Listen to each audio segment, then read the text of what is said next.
নমস্কাৰ, এক চাঞ্চল্যকৰ খবৰৰ সৈতে মই পংকজে আপোনালোক সকলোকে পুনৰবাৰ মোৰ ইউটিউব চেনেল তথা ফেচবুক পেজ পংকজ লিমকালৈ আন্তৰিকতাৰে স্বাগতম জনাইছোঁ। স্ক্ৰীণত আপোনালোকে দেখি আছে এটা বাসগৃহ ডাউ ডাউকৈ জ্বলি নিশেষ হৈ পৰিল এই বাসগৃহটি। আৰু এই যি বাসগৃহটি এনেদৰে ডাউ ডাউকৈ জ্বলিছে, ইয়াৰ আঁৰত আছে এজন দুষ্কৃতিকাৰী আৰু সেই দুষ্কৃতিকাৰীজনে এই বাসগৃহটো জ্বলাই দিয়াৰ গুৰুতৰ অভিযোগ উত্থাপন হৈছে বাসগৃহটো ডাউ ডাউকৈ জ্বলি থকা এই বাসগৃহটোৰ গৰাকীৰ।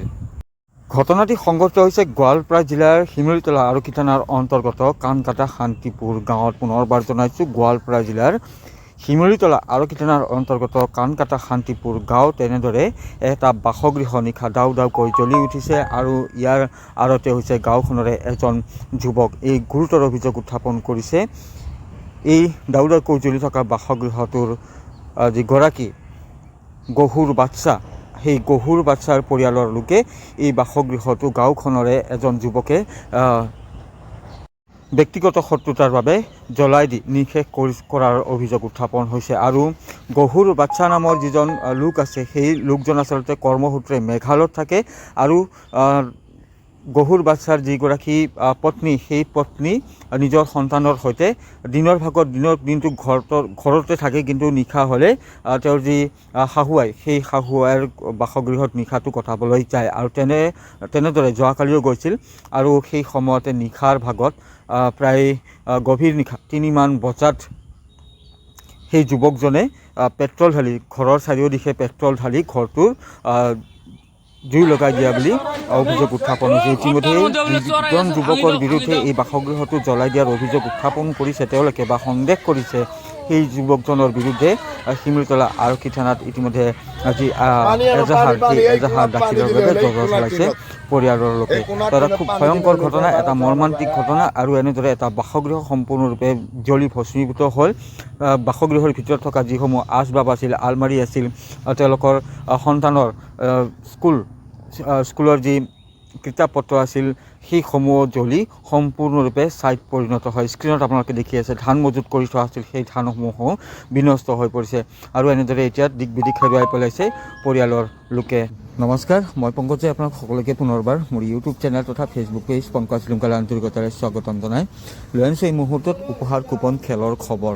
দক্ষিণ কামৰূপৰ বকোত এক বৃহৎ উপহাৰ কুপনৰ খেল অনুষ্ঠিত কৰা হৈছে অহা 31 জানুৱাৰীত। আৰু দক্ষিণ কামৰূপৰ বকো শিৱ মন্দিৰৰ ওচৰতে দক্ষিণ কামৰূপ বৈদিক সনাতন ব্ৰহ্ম ধৰ্ম সমাজৰ মন্দিৰ নিৰ্মাণৰ সাহায্যতে এই উপহাৰ কুপনৰ খেলখন অনুষ্ঠিত কৰা হৈছে। ইতিমধ্যে টিকেট মুকলি কৰি দিয়া হৈছে শুভাকাংক্ষী আৰু সদস্যসকলৰ বাবে।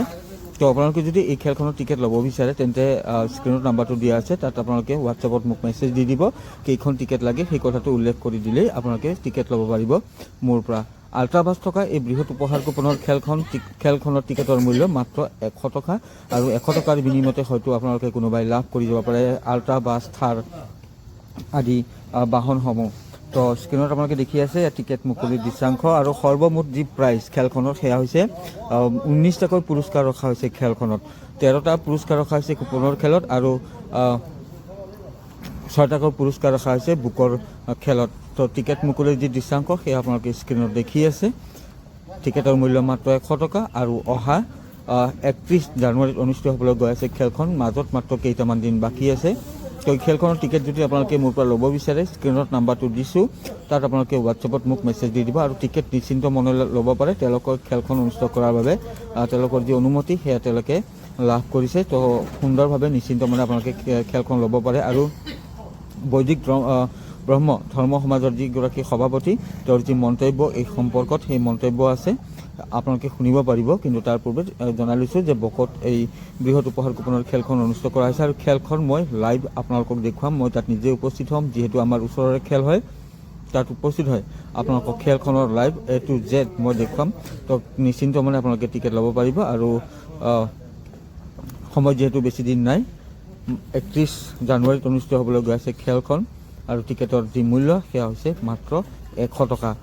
তো টিকেট ল'বলৈ মোক হোৱাটছএপত মেছেজ দি দিব।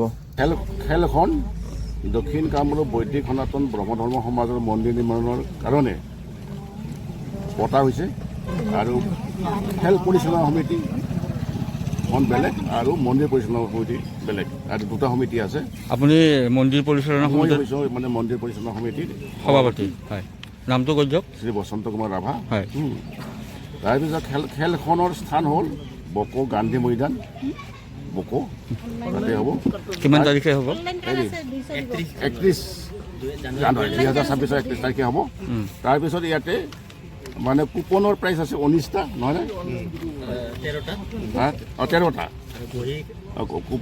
কুপন প্ৰাইচ আছে 13টা আৰু বহী প্ৰাইচ আছে 6টা মানে 19টা প্ৰাইচ আছে প্ৰাইচখিনি মানে মই মানে হেৰি কৰোঁ 1 নম্বৰটো আছে থাৰ 2 নম্বৰ অল্টো এইখিনি মই হ'ব নালাগে হ'ব এতিয়া যিসকল গ্ৰাহক তেওঁলোকে কিমান বিশ্বাস ৰাখি টিকেট কিনিব পাৰে কি ক'ব এই সম্পৰ্কত তেওঁলোকৰ প্ৰতি আমাৰ এটা মানে আহ্বান যাতে আমি মন্দিৰটো মানে সুচাৰুৰূপে মানে খেলখন সুচাৰুৰূপে পৰিচালনা কৰি আমি মন্দিৰটো মানে বনাব পাৰোঁ তাৰ বাবে তেওঁলোকৰ মানে সহায় সহযোগিতা আমি কামনা কৰিছোঁ আৰু এই খেলখন আপোনালোকে সম্পূৰ্ণ মানে আস্থাৰ বিশ্বাসে ল'ব পাৰে একোতো প্ৰব্লেম নহয় একো প্ৰব্লেম নাই তাৰমানে মই একদম মানে নিশ্চিন্ত মনে ল'ব পাৰে নিশ্চিন্ত মানে তেওঁলোকে খেলখন পাতাৰ অনুমতি দিছে আমাক বা তেওঁলোকে খেলখন পাতাৰ অনুমতি দিয়াৰ কাৰণে আমি আগবাঢ়িছোঁ মন্দিৰ পৰিচালনা সমিতি আৰু খেল পৰিচালনা সমিতি